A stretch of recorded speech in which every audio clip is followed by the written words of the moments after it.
Baiklah, Assalamualaikum warahmatullahi wabarakatuh. Bagaimana kabarnya murid-murid? Baik saja kan? Nah, di sini Bapak akan menjelaskan atau membawakan layanan bimbingan klasikal, yaitu bidang layanannya adalah bidang layanan karir. Nah, sebelum memulai pembahasan, marilah kita berdoa terlebih dahulu. Berdoa mulai.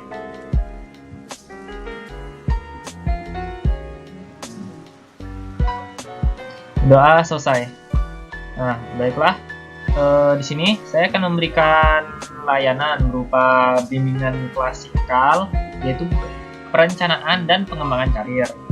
Nah, sebelum masuk materi, di sini saya akan menjelaskan problematikanya dulu. Nah, problematika di sini yaitu kurangnya pemahaman siswa tentang karir di SMA Negeri kelas 12. Nah, sebelum masuk pembahasan, di sini saya akan menjelaskan sedikit tentang layanan bimbingan klasikal kali ini. Nah, tujuan umum yaitu peserta didik mampu untuk memahami bagaimana perencanaan dan pengembangan karir. Jadi tujuannya itu. Baiklah, di sini saya akan mulai membawakan materi tentang perencanaan dan pengembangan karir. Yang pertama, perencanaan karir. Menurut Gibson, karir adalah rangkaian sikap dan perilaku yang berkaitan dengan pengalaman dan aktivitas kerjasama selama rentang waktu kehidupan seseorang, dan rangkaian aktivitas kerja yang terus berkelanjutan. Dengan demikian, karir seorang individu melibatkan rangkaian pilihan dari berbagai macam kesempatan.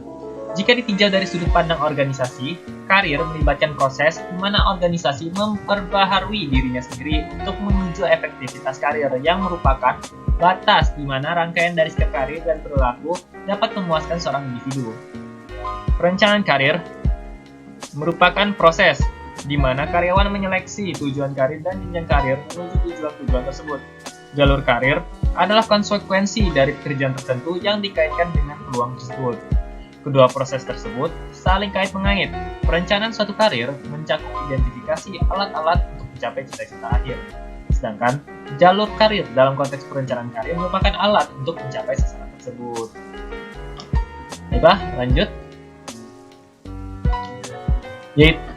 Yaitu unsur-unsur program perencanaan karir.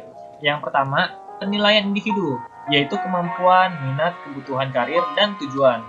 2. Penilaian organisasi, yaitu kemampuan dan kesanggupan pegawai. 3. Komunikasi informasi, yaitu kebebasan memilih dan kesempatan karir pada organisasi. 4. Penyuluhan karir, yaitu menentukan tujuan-tujuan realistik dan rencana untuk pencapaiannya. Lanjut. Faktor-faktor yang mempengaruhi perencanaan karir. Ada beberapa faktor yang mempengaruhi perencanaan karir, di mana seseorang akan mengakui dan mau mempertimbangkan faktor-faktor tersebut saat mereka merencanakan karir, yaitu sebagai berikut. Yang pertama, tahap kehidupan karir. Seseorang akan berubah secara terus-menerus dan kemudian memandang perbedaan karir mereka pada berbagai tingkatan dalam hidupnya. 2. Dasar karir setiap orang dapat memiliki aspirasi, latar belakang, dan pengalaman yang berbeda satu dengan yang lain. Ada 5 perbedaan motif dasar karir yang menjelaskan jalan bagi orang-orang untuk memilih dan mempersiapkan karirnya, di mana mereka menyebutnya sebagai jangkar karir atau karir anchors, yaitu antara lain kemampuan manajerial, kemampuan fungsional teknis, keamanan, kreativitas, dan otonomi dan kebebasan. Konsep-konsep dasar perencanaan karir. Karir merupakan seluruh posisi kerja yang dijabat selama siklus kehidupan seseorang. 2. Jenjang karir merupakan model posisi pekerjaan berurutan yang membentuk karir seseorang. Tujuan karir. Yang 3. Tujuan karir merupakan posisi mendatang yang diupayakan pencapaiannya oleh seseorang sebagai bagian karirnya. Tujuan-tujuan ini berperan sebagai benchmark sepanjang jenjang karir seseorang. 4. Perencanaan karir merupakan proses di mana kita menyeleksi tujuan karir dan jenjang karir menuju tujuan-tujuan tersebut. 5. Pengembangan karir terdiri dari peningkatan pribadi yang dilakukan oleh seseorang dalam mencapai rencana karir pribadinya. Lanjut. Manfaat perencanaan karir. Dengan adanya perencanaan karir, maka perusahaan dapat yang pertama, menurunkan tingkat perputaran karyawan turnover, di mana perhatian terhadap karir individual dalam perencanaan karir yang telah ditetapkan akan dapat meningkatkan loyalitas pada perusahaan di mana mereka bekerja sehingga akan memungkinkan menurunkan tingkat perputaran karyawan. B. Mendorong pertumbuhan di mana perencanaan karir yang baik akan dapat mendorong semangat kerja karyawan yang tumbuh dan berkembang. Dengan demikian, motivasi karyawan dapat terpelihara. C. Memenuhi kebutuhan-kebutuhan organisasi akan sumber daya manusia di masa yang akan datang. D. Memberikan informasi kepada organisasi dan individu yang lebih baik mengenai jalur potensial karir dalam suatu organisasi. E. Mengembangkan pegawai yang dapat dipromosikan. Perencanaan karir membantu membangun penawaran internal atas talenta yang dapat dipromosikan untuk mempertemukan dengan lowongan yang disebabkan oleh masalah pensiun, berhenti bekerja, dan pengembangan.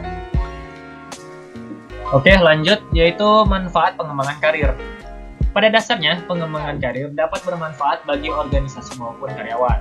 Bagi organisasi, pengembangan karir dapat yang pertama, menjamin ketersediaan bakat yang diperlukan.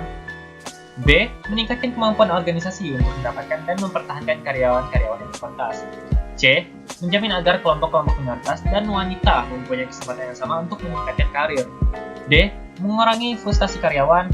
E. Mendorong adanya keanekaragaman budaya dalam sebuah organisasi. F. Meningkatkan nama baik organisasi. Bagi karyawan, pengembangan karir identik dengan keberhasilan karena pengembangan karir bermanfaat untuk dapat yang pertama menggunakan potensi seseorang yang sebenarnya, B. Menambah tantangan dalam bekerja, C. Meningkatkan otonomi, D. Meningkatkan tanggung jawab. Baiklah, itu saja yang bisa saya sampaikan. Mungkin di sini saya akan menjelaskan kesimpulan dari bimbingan klasikal kali ini atau layanan yang saya berikan.